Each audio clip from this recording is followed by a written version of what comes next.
Hi and welcome to Gainy channel. In these videos, we will critically look at financial advice that some popular financial influencers give to us. My name is Polina. I'm Gainy's content manager and also a Gen Z investor with an experience of more than 6 years. I have recently stumbled upon a new Charlie Chang's video where he's telling us how to create a portfolio out of ETFs with just $100. Hey everyone, so in today's video, I'm going to be showing you how to build an ETF portfolio with $100. And I thought that, wow, this is such a great idea because everyone needs it, especially those who just starting, and it's a very safe and very easy way to start. But after watching the full video, full 60 minutes, I got more questions than answers. And if I were watching it 6 years ago when I was just starting, I don't think it would be helpful for me. So I decided to make this video to fill in the gaps on how to make a good portfolio that will make you feel secure and happy, because in the end, that's what we all want, right? Inner peace. So after watching Charlie's video, there were two things that raised the most questions. First, where do I actually find ETFs and info about them? Like he was talking about expense ratio and liquidity, where to find it? And second, how to actually choose ETFs for your portfolio. So if you felt like you had the same questions, keep watching this video because I'm going to answer them. The fastest way would be for you just to type it in your broker, like ETF, and there you will see a list of ETFs that are available for you to buy. But then you see lots of confusing names and words, and maybe some of them they look similar. Why do they all start with SPDR? It poses lots of questions. So let's look at it. So this is an example of list that you might see in your app, and there is a certain formula how ETFs are called. So the first part is the name of the company or like investment fund. This could be Vanguard, this could be SPDR, this could be Invesco, BlackRock, a famous investment company. They are hiding under iShares. The second part is core assets. So for example, you see like Vanguard Total Bond Market ETF.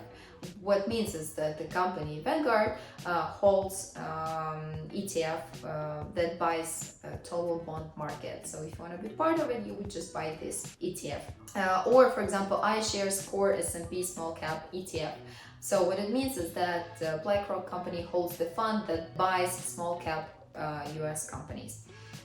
Or sometimes you see in brackets, you see the like explanation what this ETF is about, but also could be confusing. For example, Vanguard FTSE Developed Markets ETF. So, and in brackets it says like Developed Markets X US. Like, what does this X mean? Does it have to do anything with your X? No, actually X means excluding US. So what this fund buys is companies from developed countries, excluding except for the US. So what countries could be there? This could be Japan, this could be United Kingdom, the Netherlands, you name it. So the rest of the companies. So the second option, the easiest one would be to open your laptop because it has bigger screen and go to ETF.com. So it's a good screener for ETFs, and there you will see all ETFs that are traded on the American market. And here you can find them by the name, by the niche, by the category, focus, segment, etc. So it's a pretty good free screener that you can use. And while I was opening it, I found out I forgot to mention, so sometimes in the name of ETF you're gonna see something like 3x leverage.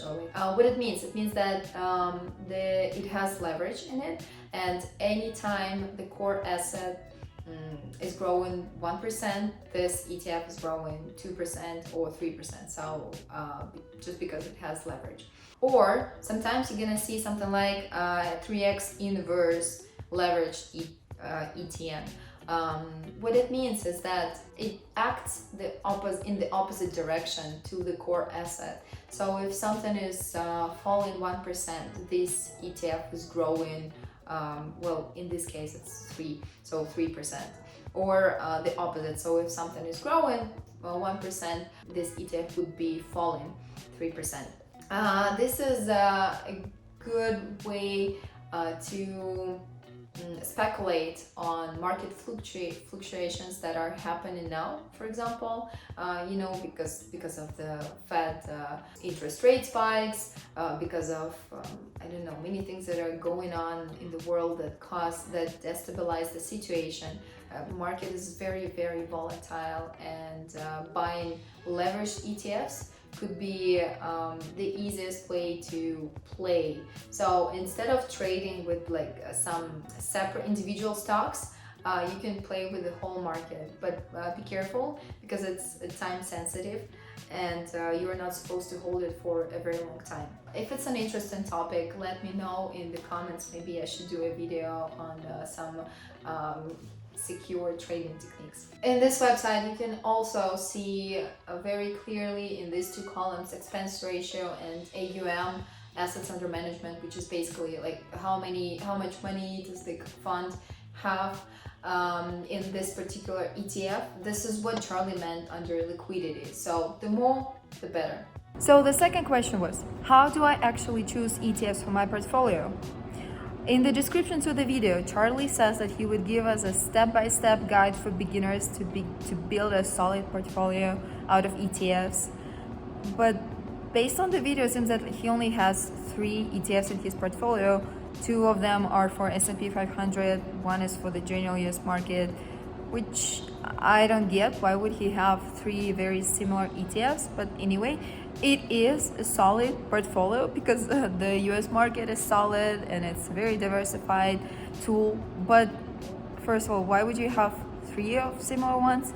And second of all, it's secure but very low yielding and boring, because there is so much more to ETFs than just S&P 500, and it gives you much more opportunities. So let's dive right into it and discover what could be done better. ETFs are designed to reduce the risk thanks to greater diversification.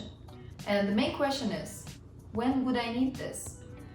And I would need this when I don't know something. Thus, I need to reduce the risk. But I still want to build presence there. For example, I might want to build presence in different assets. For example, not just stocks, but also bonds. But I might know next to nothing about bonds. And instead of looking for an issuer whose yield would cover the inflation, I would just buy TIPS thanks to ETF. TIPS is an index fund. It's a US Treasury inflation protected securities with at least 1 year remaining in maturity. So the one that I'm mentioning is iShares TIPS Bond ETF. Or I might want to build presence in commodities, because buying gold physically is so complicated. I would have to store it somewhere or rent a place for it, and also I can't split. So instead of buying a gold bar or a silver bar, I would buy ETF for this commodity, like iShares Gold Trust. I might also want to diversify in terms of geography, because I know that US market is not doing so well. The world in general is heading towards recession. Some countries are already there, but still there are some outliers like China. I know their market is also under pressure, but they're investing heavily in developing internal demand, and they have a completely different situation. So thinking about these factors, or I don't know, maybe I just like Japan, but it's so confusing to understand what companies to buy there, because in China, for example, they all look like this. Like, what would you understand? Like, where's Alibaba here? that's what I would think. So it could be confusing. And by buying ETF with geographic specialization, like MSCI China, you buy the biggest companies from this country. Or the most typical use of ETFs is buying industries. So I might not be an expert in biotech or tech in general, so instead of Googling and searching, spending many hours looking for good companies there, or understanding what is FDA approval for different drugs, or I don't know, some tech heavy related information. Anyway, so instead of doing this, I would just buy the whole sector by buying ETF, like tech ETF or biotech ETF, just because I believe in it, just because I know it's gonna grow like green energy. There's one problem with ETFs is that they don't give you enough specialization. For example, yes, I do believe that tech companies are going to grow, but when I look at ETFs that give me these options to invest in tech stocks, I only see like big companies there. I mean, I only know big companies there, which I already have in my portfolio. And the problem is that I know them because they're big. Since they're big, their growth is slowed down, but I really want to invest into something that I believe is gonna like kick off very soon. Something like artificial intelligence or electric vehicle batteries or AR, VR. And there are no ETFs for this industries and niches.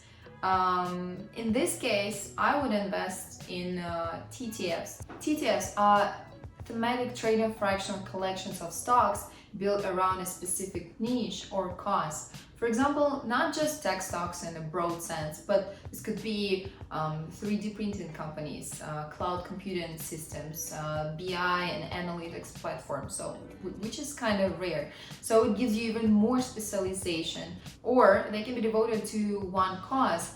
For example, Ukrainian-led companies or inflation-proof portfolio. So you see, they give you a perfect balance of stability and growth. Stability because there are 10-15 companies, so it's enough diversification, and growth is because it's 10-15 companies. The gains are not dispersed among 100 companies that are in ETFs, and also they're pre-selected based on algorithm to show the best results. And coming back to the question, how to actually build portfolio out of ETFs, here's what I could say. There is no point in buying 9 different ETFs for different sectors, like tech sector, financial sector, industrial sector, etc. sector. So no, because in this way you would just build a portfolio like S&P 500. This would be just a duplicate of it.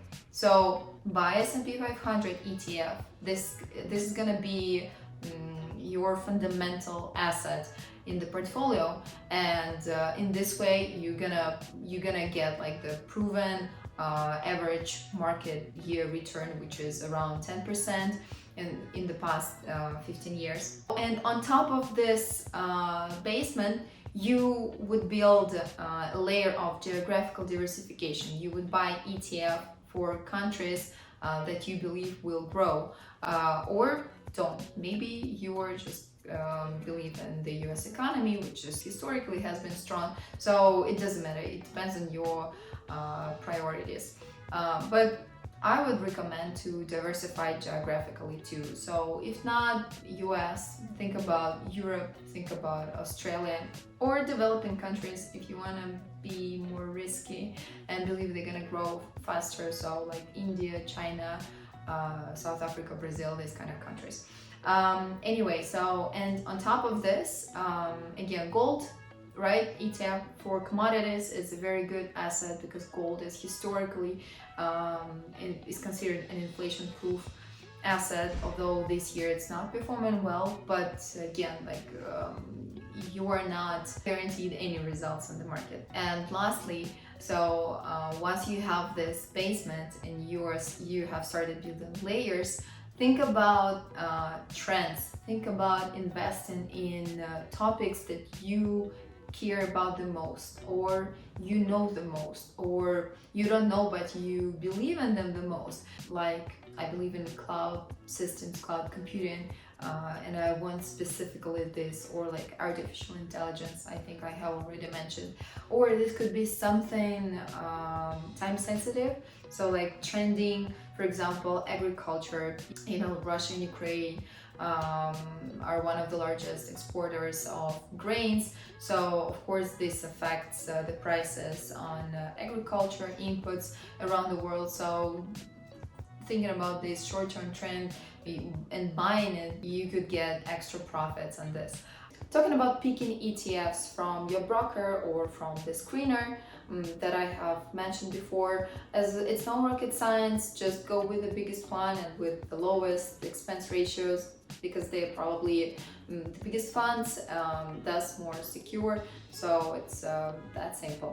But one thing that you should pay attention to is active versus passive funds. So make sure they're passive if you're a beginner, and well, if you're not a beginner anyway, statistically passive funds outperform active funds. So this is also something to think about. Here's the statistics. In Charlie's video, I really appreciated the part where he was talking about investing in yourself, that it's the best investment in your life, that it pays out the biggest dividends. I totally agree with it. So thank you for investing your time in watching this video about building portfolio out of ETFs. And if you have any questions, please let me know in the comments below. And also if you want to do if you want us to do review about some other influencer or breakdown of someone's portfolio, also let me know in the comments below. And follow Gani for more interesting financial topics, and see you next time.